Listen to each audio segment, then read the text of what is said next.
So this morning in the briefing, we'd like to take you through the detail and the breakdowns to help see the impact of this M&E activity on the results and to help to understand what's happening in the underlying domestic economy. As we always say, slides from the briefing will be available with the publications on the CSO website, and we hope to make a recording of today's presentation available on CSO's YouTube channel. Contact details, as always, are available on the publications and on today's press release, so please contact us at any stage on today's results or on any other issues where you have queries. So I'll pass to Chris and John now to take us through the results for the national accounts and the international accounts for quarter two. Many thanks, Chris. Thanks, Jennifer. So I have the results for Q2 2023 in the quarterly national accounts for you. There's two stories here in the data today. The first is that there's a series of domestic indicators all showing about 1% growth.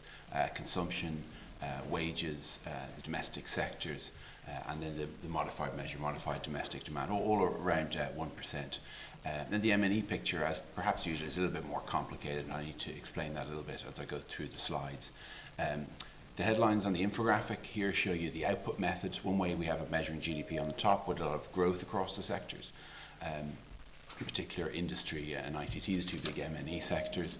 And the other method we have of calculating GDP, the expenditure method along the bottom, showing you personal consumption, government expenditure, investment, and then the trade side to it, the net exports. The big feature there is probably the fall in exports, 4.1%. So there's a kind of a mixed picture there with the M&Es, with industry up and exports down, but they're balancing out to give us that GDP number of 0.5%. So I'll take you through some of the detail on these figures. So that's the time series on the two big headlines. So GDP up 0.5% after the fall last quarter, and modified domestic demand up 1% after a couple of weak quarters in that series. If we compare then that to what we said about 30 days ago in our experimental, the preliminary estimate of Q2, today's figures are quite a bit weaker at 0.5%. So the estimate we produced 30 days ago had the output, just one method, the output method. What we have today is the increased levels of costs behind the output method to tell us more about, in particular, what the M&Es were doing in pharma and tech sectors. But we've also got the second method, the expenditure method. So the two methods combined, along with the increased data on the output method, have given us this updated figure of 0.5% today. If we put that into the European context, it takes us from the far right-hand side. The 3.3% was above Lithuania there, and it puts us kind of mid right-hand side of the chart with today's 0.5% growth. Some countries have to be noted right on the far side of the scale, with falls in GDP in Poland, Sweden, and Latvia, for example.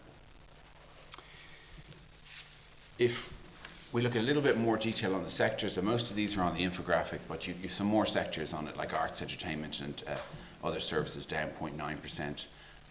Real estate's fairly flat. Public admins up 0.4%. So a mixed picture across the sectors. The domestic ones are showing in general, small positive growth, but then there's a little bit higher growth in the big M&E sectors. I always encourage you to go onto the website and look at the graphics. You can go into the charts and you can toggle on and off the different features in the charts. And the two that I regularly show you each quarter are the two big M&E sectors, industry and information communication, along with the two big domestic sectors, distribution, transport, hotels and restaurants, and construction. Careful with the base here, but I just thought it was interesting to look at, in the middle of COVID, we had a base of Q1 21, and if you look at that base, that it's actually one of the domestic sectors that's grown the most over the last 2.5 years. The recovery, I guess, in distribution, transport, hotels and restaurants. Not too much to interpret into that, but it does show you that it's important, the base, where you compare it to and how far back you go in terms of some of the comparisons. To try and understand the sectors, we can see some of the more high-frequency CSO data. So what's going on in industry? Monthly manufacturing production and industrial production and turnover index tells us a bit about that we had those steep falls in March and then a steep rise again in April. And I guess that series is probably back on trend again. So after some the fall and rise in that series, it's probably back on trend. And that tells us a little bit about our own effects of industry and the effect of industry on GDP. For services, we can do the same thing and look at the monthly services index, and we see that small positive growth in services is mixed across the sectors. In April, we saw rises in wholesale and retail, and falls in May and June. Transportation and storage is up in all 3 months. Information communication mixed again across the months, but that just gives you the kind of the detail on the small positive that we're seeing in the quarter behind the services data. If we weigh up all the sectors and say what's M&E versus the rest, or M&E versus domestic, we see the bounce back in the M&E data. From the fall we had a just over 10% fall in Q1, and the M&E effect on GVA, gross value added, 6.2%. That the mouse to work, that blue bar there. So we see the return to growth in the M&E data, largely explained by what I showed you in the monthly industrial production and turnover index, and then the domestic sectors are showing small positive growth each quarter, 1.5%. So that 1.5%, the domestic sectors, fits in with all the other domestic indicators, just over 1%. Another important domestic indicator is wages, so our compensation of employees, we call it in the national accounts, and that's also showing a 1% increase in the quarter. The biggest sector, public admin, education and health, as we show it here, has a small fall in the data, while we see some increases in distribution, transport, hotels and restaurants, along with professional admin and support services. So some of the big sectors with kind of different results. Industry there as well is down 4.9%. So that's the wage bill, or the cost of employing people in the quarter. It's up 1% across all sectors. The breakdown we also have in current price, so in money terms, what's the proportion of the money or the cost of employing people that's coming from foreign firms versus domestic, and that's at 36% so foreign firms are paying 36% of the wage bill. We had a slightly higher number, 38% in Q1, but I kind of caution that Q1 has a lot of bonuses and dividends paid. So I guess if I was to look at that across a longer period of time, the M&E share seems to be creeping up slowly, and at 36% this quarter. So that's the output method, looking across the sectors. The other way we have of measuring GDP is the expenditure method, looking at what you and I spend on goods and services, personal consumption expenditure, what government spends, investment or fixed capital formation, along with the traded sector, exports and imports. If we strip away the GDP growth rate, of course, is the black line, growing 0.5%. We strip away the multinationals to get the blue line, or modified domestic demand, and we see that consumption is up 0.9% there in blue. Government spending is up 4.3% in green, and then the modified investment number is down slightly, down 1.7%. That's dropping, it's a small number, it's dropping from 12.3 to 12.1 billion between the quarters. And I guess the context on the modified investment is the high numbers that we had in 2022, behind some of the machinery and equipment that's coming off that high base. If we then look at the individual items on the expenditure side, consumption first, that 0.9% increase seasonally adjusted in consumption is mostly being driven by the services data. And we don't have seasonally adjusted subcomponents, but we can look at a year-on-year comparison and see, well, what's in general, what's driving the consumption data, particularly on services here, and it's foreign travel and public transport. So that's a message I think we've had for quite some time post-COVID, that we've had this slow and increase in well, initially it was quite a fast increase back to foreign travel, but the transport numbers are slowly growing back up to kind of pre-pandemic levels, and that's what's driving the consumption data over the last year here. If we put that consumption data in a European context, there's a couple of countries available now for us to show you, and that 0.9% puts us up there on the right-hand side. Spain's higher, Slovenia is showing some declines, but there's a couple of countries available at the moment that we can kind of compare that consumption data to. The caveat always, please remember prices. I say this, we would stop, hopefully we can stop saying this in a couple of quarters' time, but consumer prices are still running quite high in Ireland, starting to level out a little bit, but still increasing. So the blue line, we have to spend that blue line, that increase in the data, in order to get the volume in the green line there. And the green line is what we're talking about in the national accounts, as with all our numbers in real terms. or in constant price terms. If you want to try to, what's going on behind this retail or the consumption data, you can look at the CSO's monthly retail sales index. That small positive overall we're seeing up here. You can see across the subcomponents which ones, like for example on clothes, they're up in April and down in May and June. And you can look across the different categories and see what's going on. Particularly motors, we keep an eye on personal consumption on cars as well. The next item on the expenditure side is investment or capital formation, and on a seasonally adjusted basis this is up 5.2%, but looking at the components on it, machinery and equipment and intangibles, both have some, machinery and equipment have some aircraft in there, and intangibles have a little bit of IP in there. So both of those are driving that increase. If we strip that out, we get the modified number of minus 1.7% on modified investment. But one of the things that many of you look at is building and construction. That's down 4% on a seasonally adjusted basis. The building and construction numbers are quite sensitive, so you look at them in money terms, then in constant price terms, and then seasonally adjusted, and they move up and down in some cases depending on which way you look at them. But our preferred method for all of us, I guess, is the constant price seasonally adjusted numbers, and that's down 4%. You can see them across time as well. I guess the big message from looking at the investment data across time is, well, look, there's no big IP that's complicating the analysis, and this helps us quite a bit now, having 4 or 5 quarters of stable data there to make kind of year-on-year comparisons, particularly in the detailed data. Big part of the description of what's going on today is, of course, the net exports, and I'll let John take you through these in detail. But for the national accounts, the message here is that exports are down just over 4%, 4.1%. Imports are up 0.1%. So that drives the balance on that, the net trade, down 14.4%, or down 7 billion. We don't usually look at a percentage on the net amount, but the best way is probably to look at it's down about 7 billion. So exports are down on this side, while we saw some growth across the M&E sectors on the other side of the accounts. Again, balancing out to give you that overall GDP result of 0.5%. Summing up the expenditure side, we see that it's mostly the domestic. The very small increase is being driven by the domestic data at 0.5% in the quarter, while the last quarter was M&Es were driving down the overall result.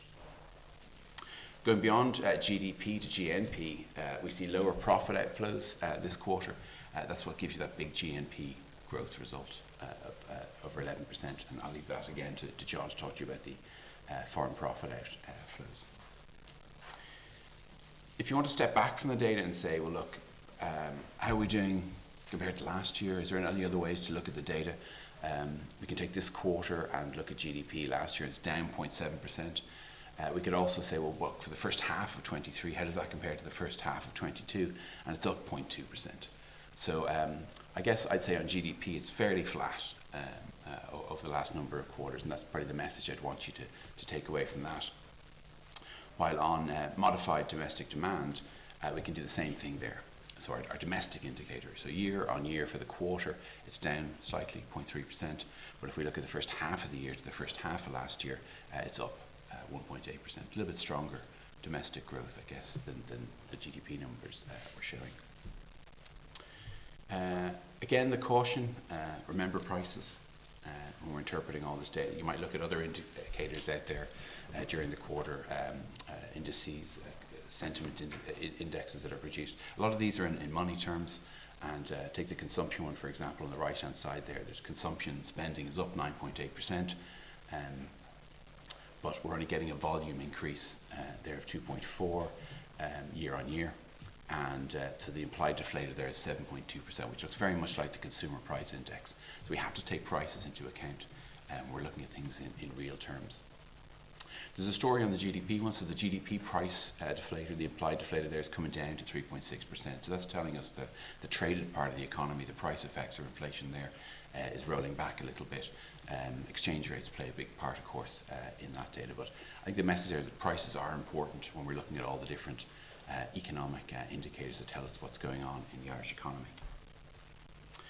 So to sum up, the GDP growth rate at 0.5%, down from where we had it at 30 days, but we've two sides or two ways of measuring the economy. One is telling us there's growth in a number of sectors, particularly M&E sectors, but the non-M&E sectors are growing just over 1%. While on the other side of the accounts, the expenditure method is telling us that consumption is growing just under 1%, but the modified or the exports data is down a little. So again, both those two methods are telling us slightly different things, but they're balancing out with a GDP of 0.5%. The modified measure on the expenditure side, MDD, or modified domestic demand, stripping out the IP and aircraft issues, is also growing 1%. Then taking out large profit outflows, or a reduction rather in the profit outflows this quarter, gives us that high GNP growth rate of just over 11%. But just to look at, I guess, one last time, is that you look at the domestic indicators, consumption, or rather compensation of employees at the bottom there, growing 1%, so wages are up 1%, consumption's up 1%, the non-M&E sectors, domestic sectors are up 1.5%, and our summary measure there, modified domestic demand, is up 1% as well. So at that point, I'll hand you over to John for the international accounts. Thank you, Chris. So now I'd like to take you through the international accounts for Q2 2023. So looking first at our infographic, which gives a good summary of the results, we have exports of 76 billion euros and goods imports of 38 billion euros, giving us our merchandise balance of 38.5 billion euros. Services exports are 91 billion and imports are 83 billion, giving us a positive services balance of 7.4 billion euros. And our income inflows are 61 billion and outflows are 91 billion, giving us our net income outflows of 30.1 billion. And these all combined to give us our current account balance of 15.8 billion euros. Our net international investment position was minus 562 billion at the end of June, and our stock of foreign direct investment in Ireland was 1.2 trillion euros. Looking first at our headline figure, which is the current account balance as a percentage of GDP, we can see now we've had a run of a few quarters without IP imports and we're getting a much more stable series. So for Q2 23, we have our current account balance of 15.8 billion euros or 12.6% of GDP. Looking at how that breaks out, we have our merchandise surplus of 38.5 billion, which is down 9.5 billion on the same quarter last year. Our services balance of 7.4 billion, which is up 6.2 billion on the same quarter last year. And a decrease in net income outflows of 5.3 billion, giving us our 30.1 billion outflows.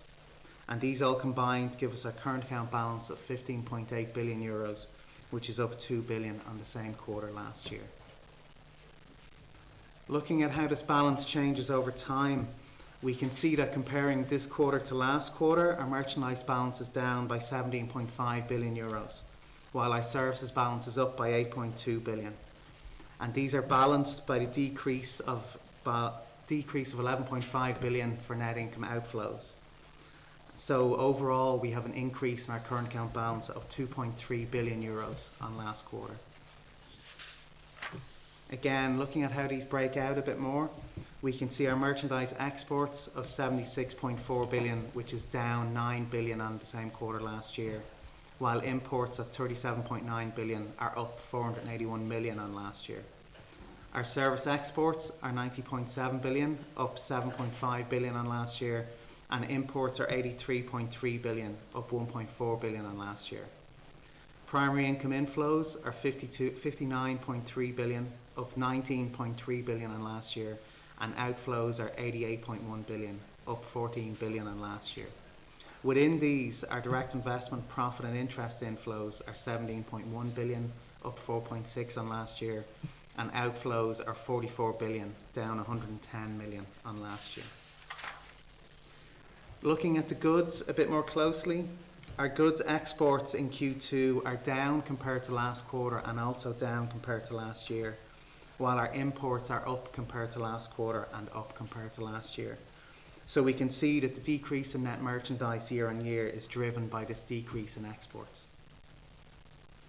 Looking at how these exports and imports break out into international trade, goods for processing and other, we can see that on the international trade exports, they're up 452 million on last quarter and down 1.5 billion on last year, while our goods for processing exports are down 14.7 billion on last quarter and 11.9 billion on last year.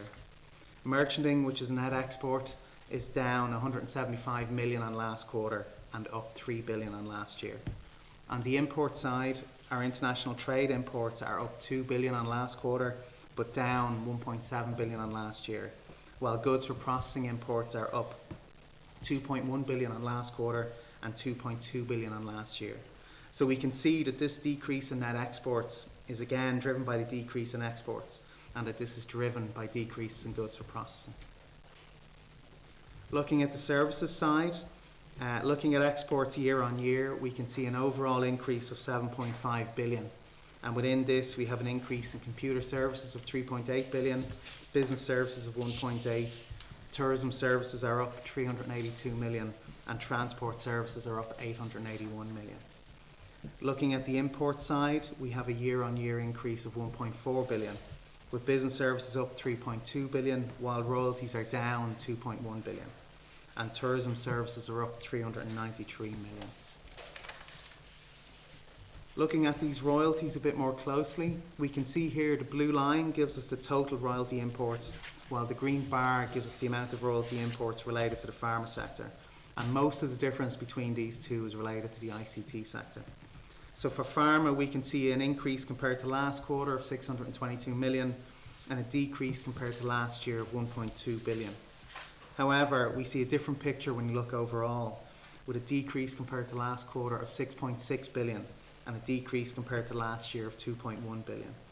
So we can see that the overall decrease is larger than the pharma increase, meaning that the non-pharma royalty imports have decreased strongly. Looking at our direct investment income, we have inflows of 17.1 billion, which are up 4.6 billion on the same quarter last year, and outflows of 44 billion, which are down 110 million on last year.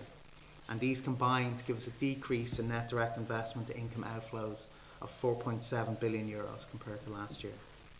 Looking at this compared to last quarter, inflows have increased by 6.1 billion, while outflows are down 4.9 billion euros. And these combine to give us a decrease in net direct investment income outflows of 11 billion compared to last quarter, giving us a net outflows of 26.8 billion euros.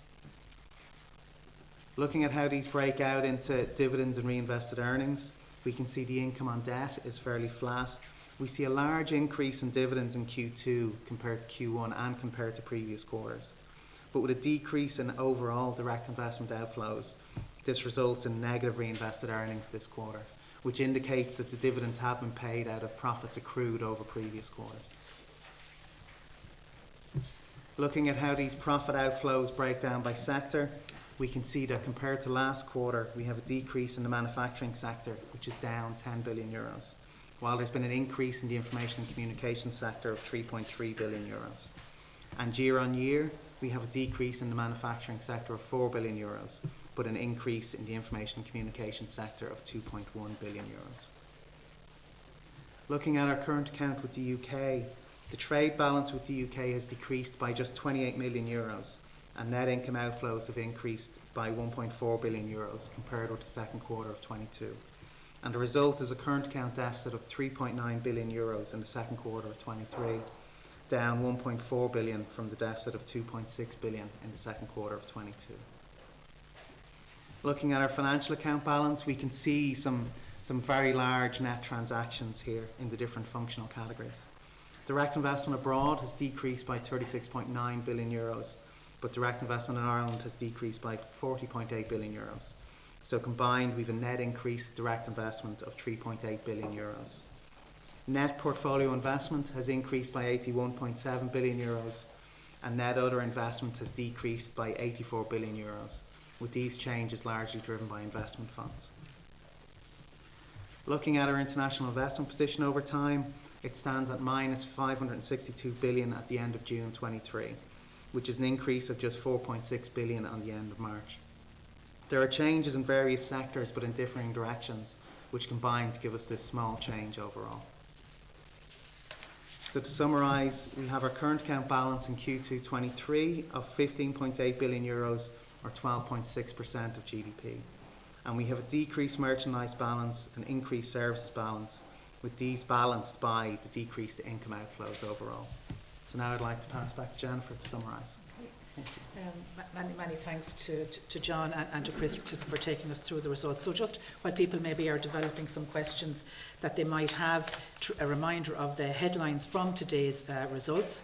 We have GDP, which is a whole of economy indicator taking in the multinational dominated sectors and the other sectors, the more domestically focused sectors, growing by 0.5% Q2 and Q1 2023. Our modified indicator, kind of our primary quarterly modified indication, modified domestic demand, which measures spending on personal spending, investment spending and government spending, but including the impact of IPP, intellectual property or aircraft leasing, has grown by 1%. Now, as the colleagues have been saying, the activity on IPP, intellectual property products, has been quite stable, but it's still an important indicator when we think maybe of the impact of aircraft leasing as well across the time series, so important to examine that indicator. Personal consumption expenditure, which we're going deeper into the National Accounts Framework and giving that view of what people spend, what households spend on goods and services, grew by 0.9% in the quarter as well. So we're starting to see that kind of all around the 1% for the domestic activity.